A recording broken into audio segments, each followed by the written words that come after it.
Goodbyes are never easy, especially when it comes to seniors. How's everybody doing? I'm Jay Elsen, and this is Coyote Corner. South Dakota's class of 2014 is made up of 10 men, many of whom were among the first at USD to play their entire careers at the FCS level.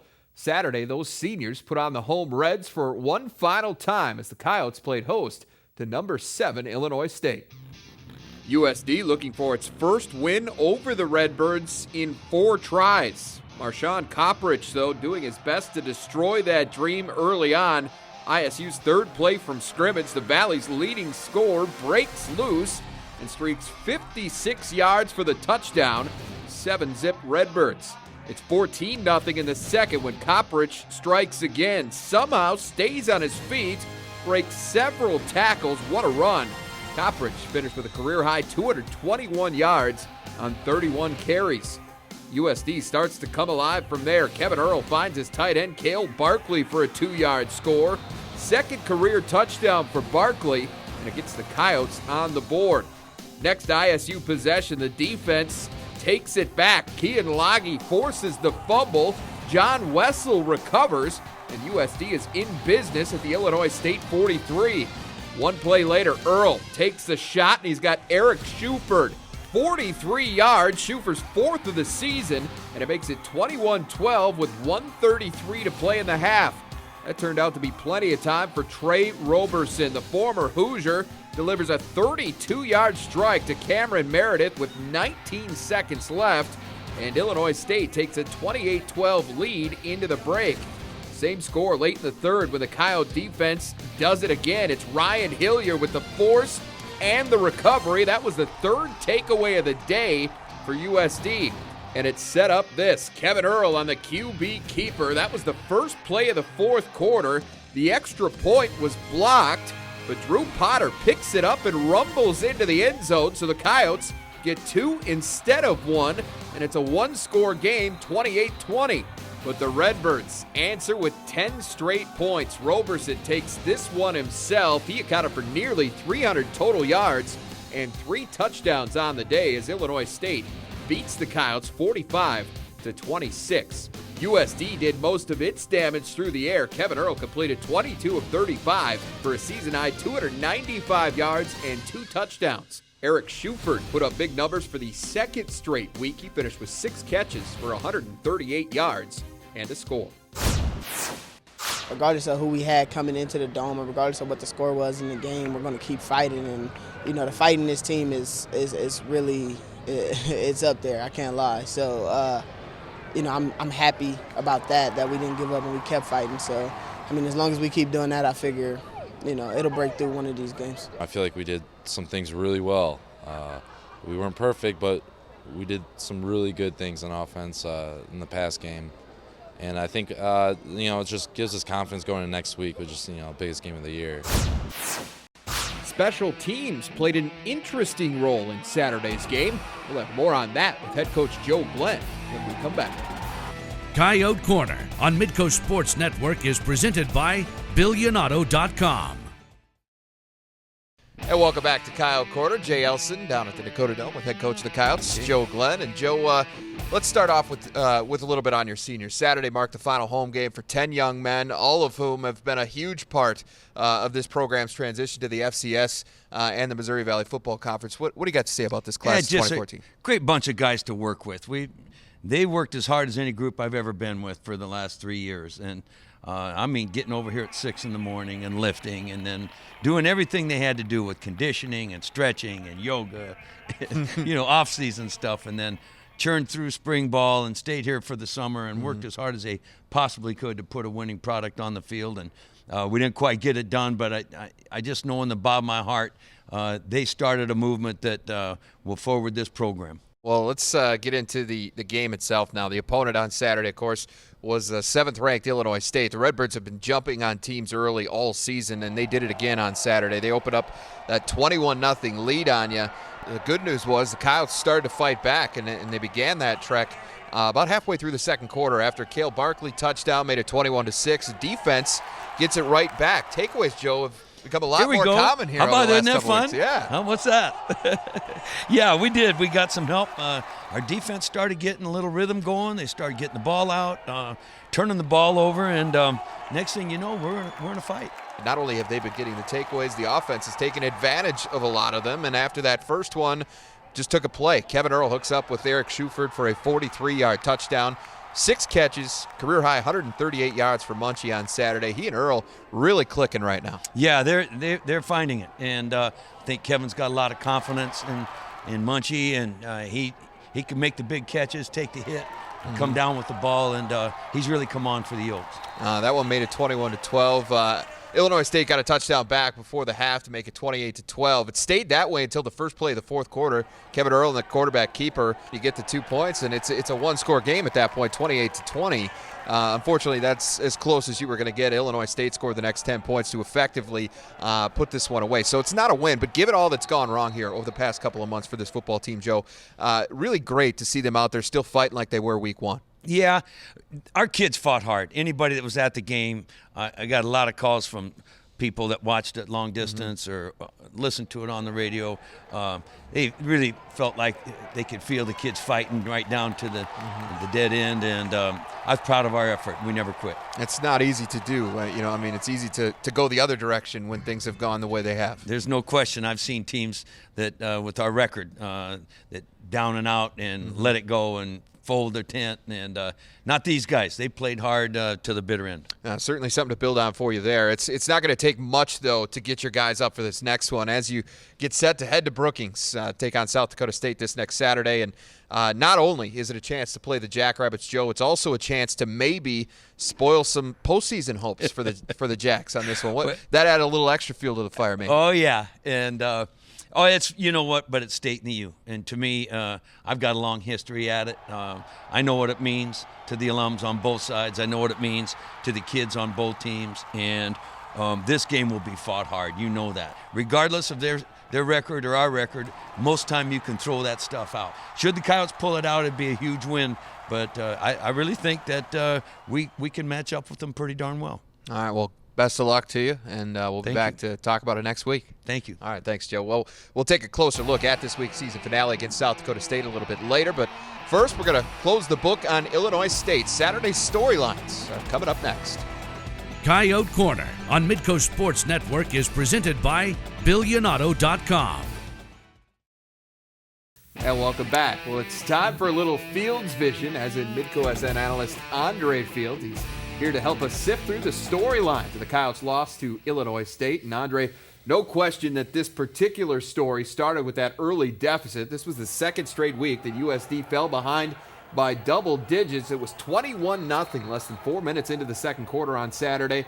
And against a team of this caliber, you can't afford it. No, you can't afford it, Jay, because you spend so much energy trying to get yourself back into the game, let alone get ahead. And you just can't fall behind really against any of these teams in the Missouri Valley because they're all nationally ranked teams. Absolutely. Well, the Coyotes do deserve some credit, though, because they did show a lot of fight in this one. USD battled back from that early deficit to make things interesting. They scored 20 of the next 27 points to pull within 8 early in the fourth quarter. Now, it ended up being too little too late, but given all that has gone wrong over the past couple of months for this team, for this program, I think we learned a lot about the character of this football team. We're going to be fighting until the last whistle because, everybody's just playing hard. We just want to win so bad. Everyone's just going to keep fighting. You never know what's going to happen. We come out here and we play hard, and we give everything we got to leave it on the field. And that's how I was raised. That's how most of our players were raised in the locker room, and that's what we live by. So that's really good about this team. All right, again, Andre, good to see that the fight is still there. Yeah, absolutely, because that's the one thing you get concerned about when you get behind, when you're having the tough season like this. Will the guys give up? It's good to see that they're not giving up on themselves, on each other. I think that reflects not only on them, but on the coaching staff as well. So something to build on for sure. Well, leading the charge for the Coyotes in that comeback attempt was quarterback Kevin Earl, who, by the numbers, had his best game since returning from injury. Earl completed 22 of 35 for a season-high 295 yards and 2 touchdowns. He also ran for 2 scores. I felt calm and relaxed, and I felt like I was making my reads well, and Coach Brashauner was helping me out with some good play calls, and he was putting me in a good position to just play and be myself, and I really felt like I took a step this game. Now, with the way Illinois State was clamping down on the running game on Saturday and that early deficit, the Coyotes had to have a big day out of Earl, and he delivered. Yeah, he did deliver. I mean, you said it. They clamped down on the running game. They were going to try to force Earl to beat them, and he almost did that. Earl was very sharp. He has the arm. He has the talent. He has the athletic ability that some people maybe I don't think knew he had, and you're seeing him put it all together. It would have been really nice to see had he had those 4 games he missed, where he'd be at right now. And you heard him say it himself just there. He feels like he took a step forward, and so an encouraging sign for him personally and for the program as a whole going forward as they prepare to hit the offseason here. Now, finally, the injury bug still refusing to leave the Coyotes alone here. Left tackle Matt Huffer, who had started 34 consecutive games, went down with a knee injury in the first quarter on Saturday, and it just snowballed from there. Quarterback Steve Tellefson left with a bum shoulder. Even the kicker got hurt. Miles Bergner suffered a concussion, and he was trying to make a tackle on a punt, and this team just can't catch a break in that department. It's getting a little ridiculous. It absolutely is getting ridiculous. It's a joke. It's scary almost how many injuries they've incurred over the past 2 seasons, not just this year, Jay, but over the past 2 years, just untimely, at the wrong time toward the end of the season. You just kind of wonder what is going on. Hopefully they can shake that going into next season. They can be healthy for a full 11 games. We can get a full view of Coyote football. Now, out of that list of injuries, Bergner certainly was the most significant in terms of the impact because the Coyotes were forced to go for a couple of 2-point conversions in the second quarter. Both of them failed. Now, that definitely changed things later on when USD was trying to make their comeback. Yeah, and you don't want to have to limit yourself, especially when it comes to getting points on the board. But it's just the unfortunate thing that happens when you have injuries and you got to go that route. It's just another thing negatively that was happening to the Coyotes. They overcame a little bit of it. They tried their best, but in the end, it wasn't enough. Now, the good news is Bergner will be back for this weekend's season finale at South Dakota State. We're going to preview the much-anticipated matchup with the Jackrabbits after this. Coyote Corner on Midco Sports Network is presented by BillionAuto.com. And welcome back. Well, there are not a lot of secrets when it comes to USD's next opponent. The Coyotes will head to Brookings and Coughlin Alumni Stadium on Saturday to take on arch rival South Dakota State in the latest chapter of the South Dakota Showdown series. The Jackrabbits, who are ranked 15th in this week's FCS Coaches Poll and 16th in the Sports Network poll, are 7-4 overall, 4-3 in the Valley after Saturday's 59-24 romp over Western Illinois. And for more on Saturday's matchup, we bring in Tom Neiman, who covers the Jackrabbits for us here at Midco SN. Tommy, quarterback Austin Sumner threw for 6 touchdowns in that win over Western Illinois on Saturday, becoming the Jacks' all-time leader in that category in the process. Now, he obviously missed some time with injury this season, 7 games. He's been back for a while now, but just talk about the boost that he's given this offense since he has been back in the lineup. Yeah, it has been a punch offensively, and Sumner went down in the season opener at Missouri. Had not played until he came back 3 games ago at North Dakota State and was a little rusty in that one. But in wins over Indiana State and now Western Illinois this past weekend, Sumner's been outstanding. 6 touchdown passes last week, and they've gotten the big play back since, coincidentally, I guess, since Sumner's been back in the lineup. A couple of big long touchdown runs over 67 yards by Zach Zenner, and a 91-yard touchdown pass to Winneke in that Indiana State game. And Jake Winneke has been just an incredible weapon for the Jackrabbits this year, but Sumner has definitely boosted the offense in his return. And since the beginning of the season, you knew with Sumner and Zenner and Jason Snyder, they had 3 of the best skill guys they've ever had, and great to have Sumner back if you're a Jackrabbit fan. Well, you mentioned a lot of the skill guys. Zenner, everybody knew what this kid was about and all that he has accomplished in his time at SDSU. But the guy I want to focus on is Jake Winneke. This is a guy that's forced people to take notice. Yeah.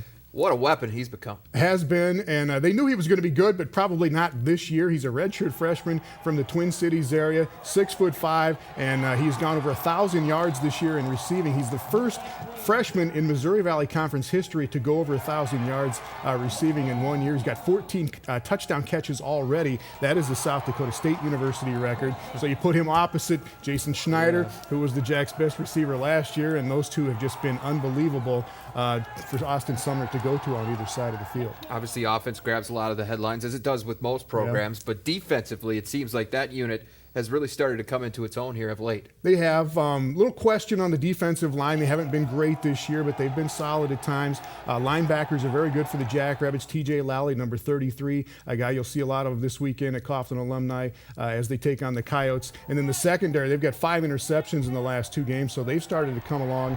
But young for the most part for the Jackrabbit defense, but they have played very well, especially the last 2 weeks. All right. Finally, just the stakes here. Obviously, it seems like a win-and-you're-in scenario for the Jacks on Saturday. But given the opponent, bring out the old cliche, throw out the records. Any uneasiness about the fact that this game is coming against the Coyotes, given what's on the line? You don't get that sense. We talked to him on Monday when we go to Brookings and talk to these players and the coaches. Coach Stegelmeyer, of course, is going to say that USD's a very good team. It's just the next team up. We got to play one play at a time, like he always says. But it's more so, like you said, the stakes in this one, not the opponent. A lot of these kids, even the South Dakota kids for South Dakota State, and I imagine for USD, were not around in the old days of the rivalry and just returned in the last 2 years. So it's really just what they're pounding into their heads this week in Brookings. It's just the next game, and if we win it, we do have a shot at making the playoffs. But when you hear him say that, do you buy it? I don't know if I buy it. I really do, because I think they do buy it. I think especially Austin Sumner and these guys that have been around for a while, I think they do buy it. That it's just the next team that they have to beat to get where they want to be. All right. Well, I guess we'll see what happens. Yeah. All right. Well, the rivalry resumes Saturday afternoon at Coughlin Alumni Stadium in Brookings. It's South Dakota and South Dakota State. And you can see it all right here on Midco Sports Network. Our coverage kicks off at 1 o'clock with a 1-hour pregame show followed by kickoff just after 2. Tom will be in the booth alongside Midco SN analyst Hank McCall, while I will be braving the elements, which honestly don't sound quite as bad as we initially thought. But 35 degrees maybe at game time. Might not be that we'll bad. We'll see. All right, we'll dress warm either way. All right, well, injuries have hampered USD all season, forcing the Coyotes to look a little further down the depth chart. And coming up next, we're going to introduce you to one player that's taking advantage of his chance to play. Coyote Corner on Midco Sports Network is presented by BillionAuto.com. Well, it's been a tough season across the board on the injury front for the University of South Dakota football team, as starters in nearly every position group have missed significant time. But even with all those setbacks, the Coyotes have stuck to their next man up philosophy, even when that next man has gone down as well. With more on one of a number of USD reserves making the most of their time in the lineup, here's Alex Heinert. Heading into the 2014 season, one area of projected strength for the USD football team was on the offensive line. With 3 experienced starters returning and 2 talented newcomers slotting in, it looked to be one position group the coaching staff would have little to worry about. Unfortunately, that wasn't to remain the case. Right tackle Derek Chancellor went down in Week 7 with a broken leg, while the following week, center Sam McLaren was deemed to require season-ending shoulder surgery. An MCL sprain to left tackle Matt Huffer and a broken hand for backup center Mike Heinert left the Yotes with only 2 remaining starters from opening day still in place, and forced the team to look deeper to fill the vacant positions up front. Enter Nick Olson, a redshirt junior interior lineman from Richfield, Minnesota. Through 4 seasons in the program, Olson, dubbed Oli by his teammates, hadn't played it down on offense and had recently been filling in as a scout team member, a role he didn't mind taking on. He's going to do anything I can to help us win. And, I just did my job and, did whatever I could to help the team. So that was helping with the scout team a little bit, and that's what my job was. Despite the lack of time on the field, Olson was determined to stay the course at South Dakota, a path not everyone in his situation chooses.